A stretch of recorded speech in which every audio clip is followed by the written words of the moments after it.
થરાદના રાણપુર રાજકોટ માર્ગે સરકારના વિકાસ દાવાઓની પોલ ખુલી। એક તરફ સરકાર વિકસિત ભારત અને ગ્રામીણ કનેક્ટિવિટીના મોટા દાવાઓ કરી રહી છે, ત્યારે બનાસકાંઠા જિલ્લાના થરાદ તાલુકાનો રાણપુરથી રાજકોટને જોડતો માત્ર 3 કિલોમીટરનો માર્ગ સત્તા અને તંત્રની ગંભીર નિષ્ફળતાનું જીવતું જાગતું ઉદાહરણ બની રહ્યો છે। વર્ષોથી આ માર્ગને ડામર રોડમાં ફેરવવાની માંગ છતાં આજ દિન સુધી કોઈ નક્કર કાર્યવાહી થતી નથી। ગ્રામજનો દ્વારા સ્થાનિક ધારાસભ્ય, તંત્ર અને સંબંધિત વિભાગોને વારંવાર લેખિત રજૂઆતો આપવામાં આવી છે, પરંતુ સત્તાધીશો આંખ આડા કાન કરી બહેરા બનીને બેઠા હોય તેવું ચિત્ર સામે આવી રહ્યું છે।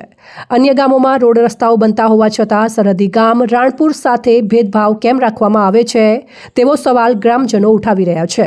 આ ધૂળિયા માર્ગે વિદ્યાર્થીઓ, દર્દીઓ, વૃદ્ધો અને ખેડૂતો રોજિંદી હાડમારી સહન કરી રહ્યા છે। ચોમાસામાં કાદવ અને ખાડાઓથી ભરેલો રસ્તો જીવલેણ બની જાય છે, જ્યારે ઉનાળામાં ઉડતી ધૂળ લોકોના આરોગ્ય માટે ગંભીર જોખમ ઊભું કરે છે। તેમ છતાં જવાબદાર તંત્ર તરફથી કોઈ પગલાં લેવામાં આવતા નથી। ગ્રામજનોનો આક્ષેપ છે કે ચૂંટણી સમયે મત માંગવા ગામડે ગામડે ફરનારા નેતાઓ હવે ગાયબ થઈ ગયા છે। મત લઈ સત્તામાં બેસ્યા બાદ ગ્રામજનોની મૂળભૂત સુવિધાઓ ભૂલી જવું એ લોકશાહીના નામે વિશ્વાસઘાત સમાન છે। માત્ર 3 કિલોમીટરનો ડામર રોડ ન બનાવી શકવું એ સરકાર અને સ્થાનિક જનપ્રતિનિધિઓ બંને માટે શરમજનક બાબત હોવાનું ગામ લોકો જણાવી રહ્યા છે। નવી સરકાર રચાઈ છે ત્યારે રાણપુર અને આસપાસના ગામોના લોકો હવે માત્ર આશ્વાસન નહીં પરંતુ સ્પષ્ટ અને તાત્કાલિક કાર્યવાહી માંગે છે।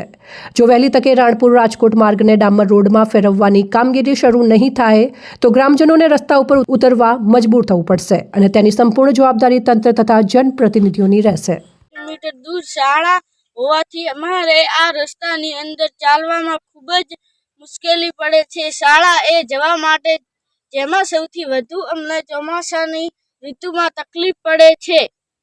ચોમાસામાં આ રસ્તે કાદવ કીચડના લીધે શાળાએ જઈ શકતા નથી। સરકાર દ્વારા તાત્કાલિક ધોરણે પાક્કો રસ્તો બનાવવા આવે એવી અમારી માંગ છે।